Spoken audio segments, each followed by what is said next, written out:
SMT Nation, we are back. Nation, in today's video, we have received permission to review this content. It is not mine. This was actually live stream footage recorded, broadcasted by Carlos Estech.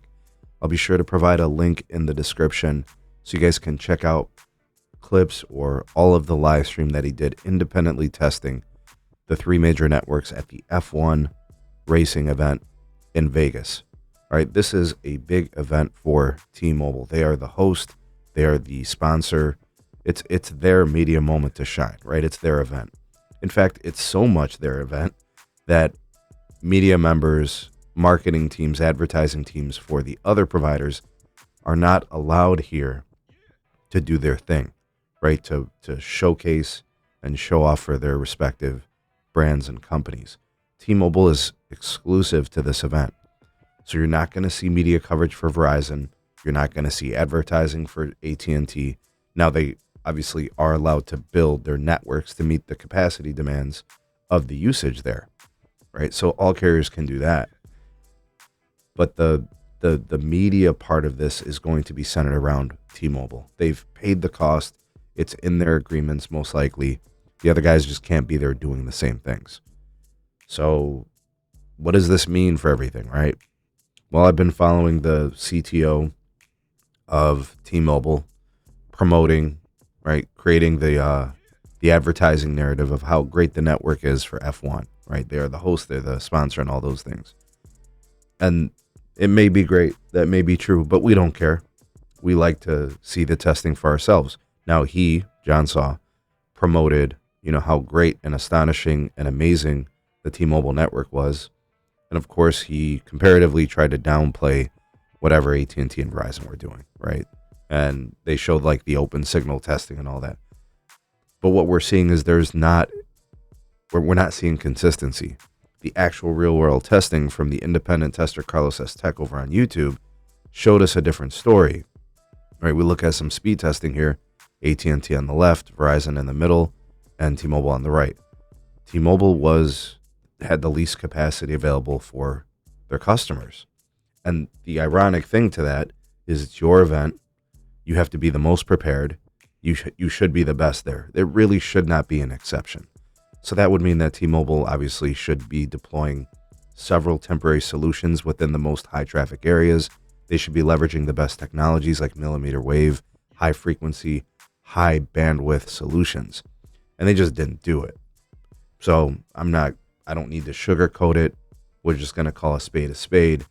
Of the three networks, based on 1 hour of speed testing, capacity testing, quality network live stream testing, T-Mobile was the weakest one.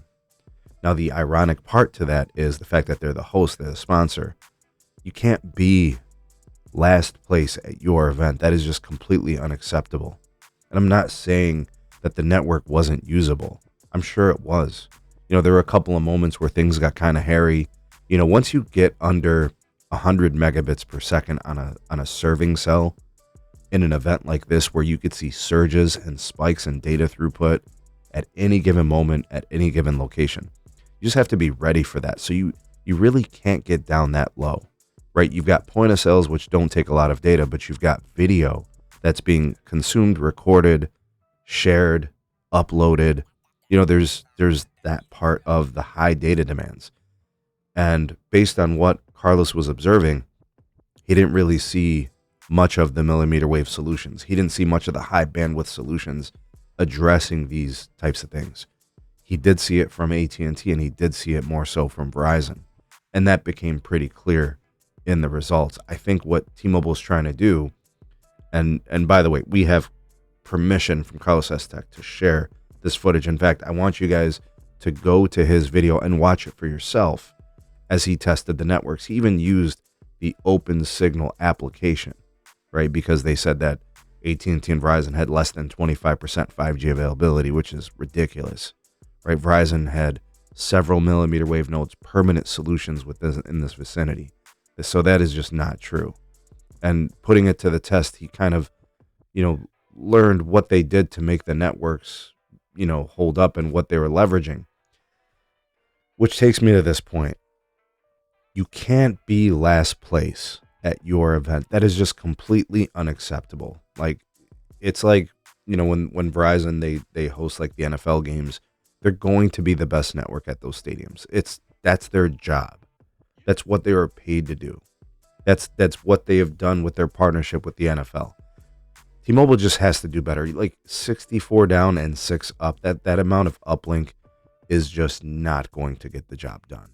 Like if someone decides that they want to upload a video at 6 megabits per second, that's going to be painfully slow. And then it's going to soak up any available throughput. Like nobody else is going to be able to use the network. So there were probably moments and times where the quality of the connection and the time to task completion was probably weak. So I don't need to sugarcoat it. I don't need to be nice about it. There's no reason to be. You had this event take place last year, and you performed better even last year, T-Mobile. How are you going to get slower? How are you going to offer less capacity year over year? That does not make any sense. I don't know if solutions had failed. I don't know if there were sites that were down. We don't know any of those things, right? Things can happen dynamically within a network that changes outcomes and experiences for folks. They just simply did not do good enough. The other two networks were clearly, obviously better from a capacity standpoint, from a time to task standpoint. They were just better.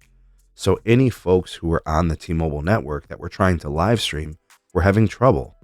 Documented, clear and obvious on TikTok and YouTube and all these different media platforms. They were having trouble. T-Mobile simply was not good enough at their own event. That's unfortunate. That's the sad truth.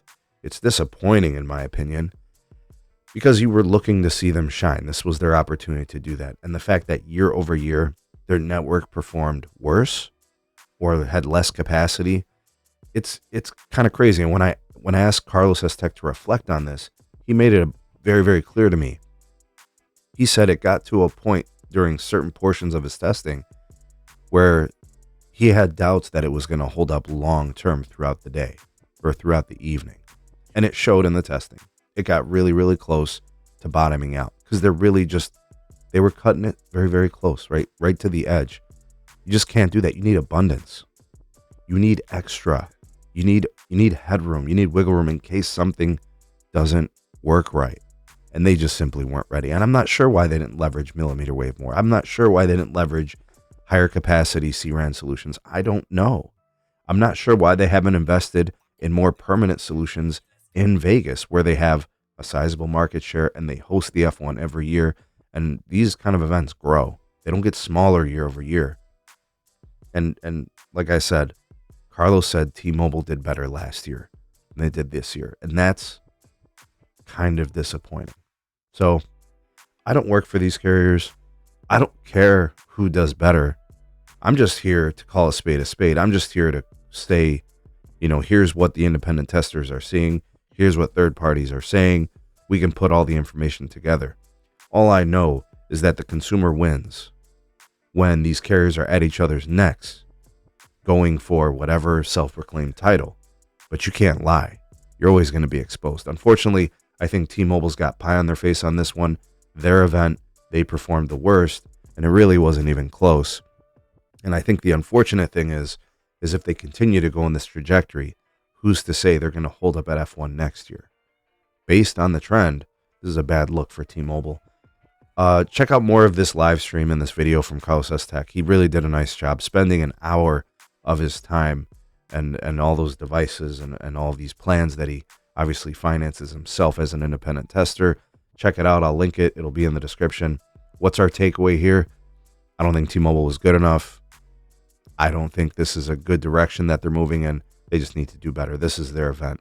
Got to have them on a standard of excellence. They're not the little guy anymore. This is unacceptable in my opinion. But what do you guys think? There might be some of you out there that think I'm being too nice, right? And some of you, obviously, I think are T-Mobile protectors, and that's fine. You're allowed to be a T-Mobile protector, but you're not going to get the outcomes you want by protecting and shielding carriers. Demand more, demand excellence. They'll improve. Trust me. Sound off in the comment section below, y'all. Voice of the people, the SMT Nation. Let your voice be heard.